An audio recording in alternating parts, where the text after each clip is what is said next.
Hello, and welcome to another episode of KCBP FM Radio Theater and the Tales from the Pennybloods, The Haunted Cow. Our latest show is based on an 1837 story in Bentley's Miscellany by Edward Howard entitled Who Milked My Cow, or The Marine Ghost. It features Carl Bengtsson, Summer Braley, Riverhawk, Felina Van Leeuwen, Dean Medic, Tim Shaw, and Julia Warren. Additional voices by Steve Van Leeuwen. Featuring original music composed and performed by Riverhawk. Written and directed by Arnold Anthony Schmidt and edited by Raymond Mankey. Special thanks to James Costello, General Manager of Modesto's KCBP FM. In our first episode, our trusty pirates picked up two castaways who now join their crew.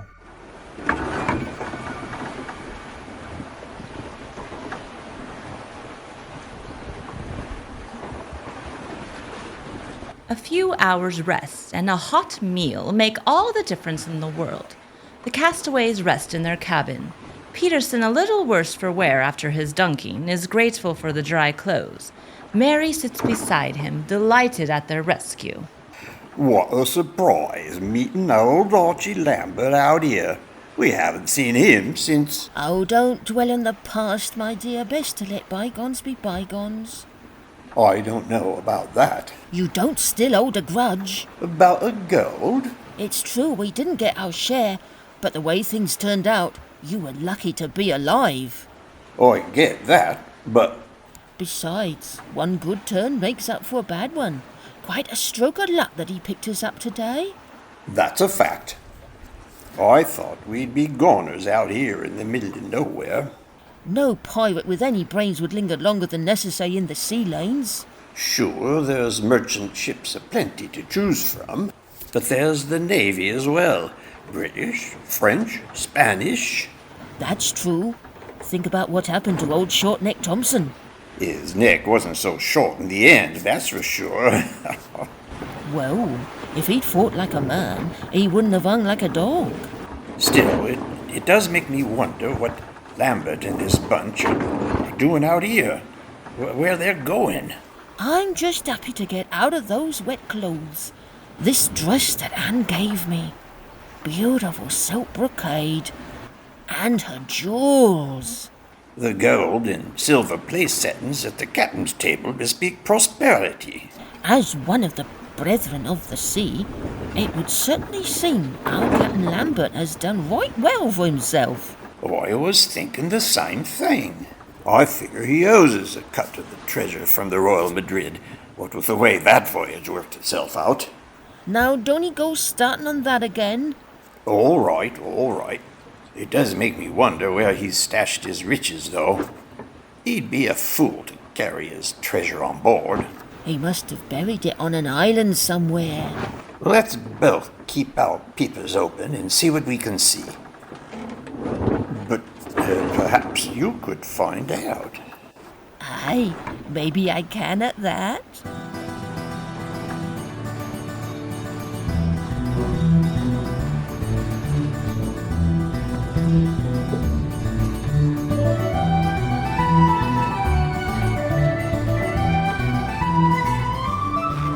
Next morning, Captain Lambert stands alone on the quarterdeck, stroking his perfectly groomed mustache.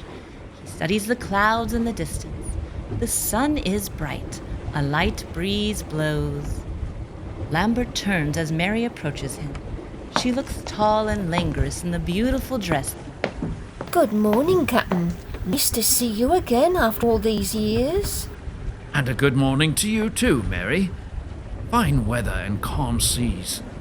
A touch of breeze and all's right with the world. Truer words were never spoken. So where are we off to on this fine day?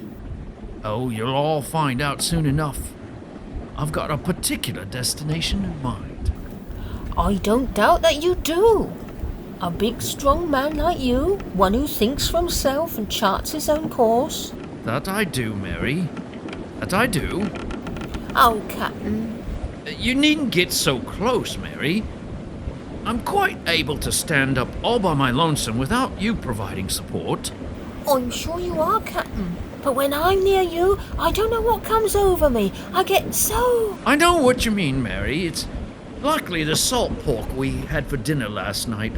I told Cookie not to boil it over long. I'd suggest a bit of bicarbonate of soda. I think I need something stronger than that. Now, no need for all this hugging. The captain politely pushes Mary away and stands stiffly upright against the railing as she tries to embrace him. Lambert struggles to free himself from Mary's arms.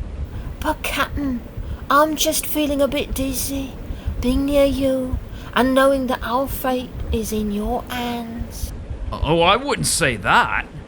Your big, strong, capable hands that are navigating us toward a secret destination. Now, where might that be? Not that it's any concern of yours, Mary, but you'll be told when the telling's right. I know, but I'm so curious. Is it the West Indies? No, not exactly. Then it must be the East Indies. I wouldn't say that. No, not exactly. Don't tell me we're rounding Cape Horn. Just the thought of it gives me chills and makes me want to hold you next to me. You'll have to stop your clinging, Mary. It's just that when I'm near you, my head spins and I get all... As I said, just a mite bit of seasickness. It'll pass. And after all, when I think of all your treasure, you must have done mighty well after the Royal Madrid. Treasure? Who said anything about treasure? Well, a handsome, brave pirate like yourself must have a great deal of treasure hidden away on an island somewhere for a rainy day. Rain or shine's all the same to me. Don't you think I'd look good wearing something in gold or diamonds? You look plenty warm to me just as you are. And now I think it's time for me to check the weather gauge. Why don't you ship off? Oh, all right. Bye-bye. For now. Poor woman. Seasick on a calm day like this? With the ocean smooth as glass? Well, there's no telling what ails some people.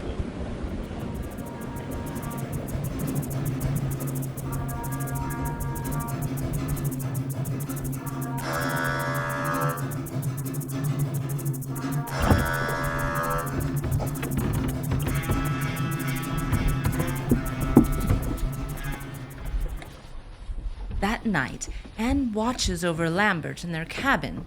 In the dark, she can just make out his form as he stretches out in bed, moving this way and that. He sleeps restlessly, tossing and turning, tormented by a nightmare.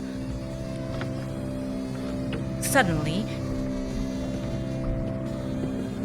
he bursts out. No, please! Just leave me alone! There we go, my dear. What's wrong? I didn't mean to do it. Come. Are you all right? It wasn't my fault. Wake up, Archie. It's all right. You're just dreaming. But what a dream! Lambert remembers that fateful night years ago when he and his crewmates boarded the Royal Madrid, stealing the Spanish ship's gold.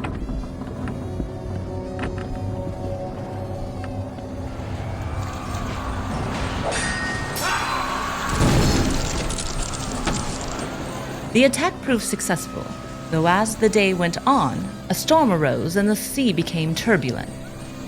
As the pirates in their longboats sailed off from the Royal Madrid toward their own vessel, tragedy struck.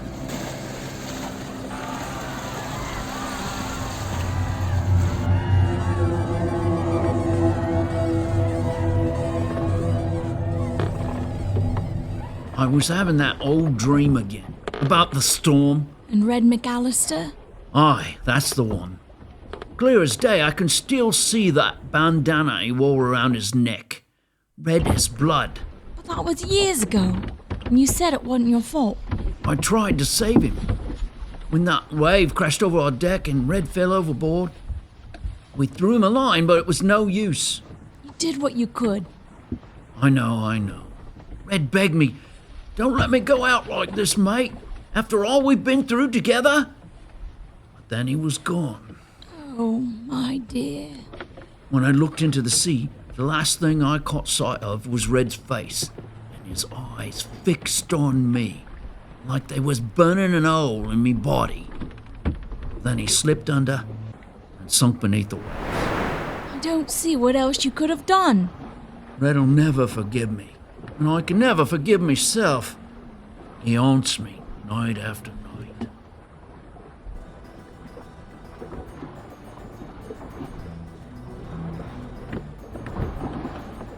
And stay tuned for the next episode. And if you enjoy our shows, please visit our website, talesfromthepennybloods.org, and subscribe.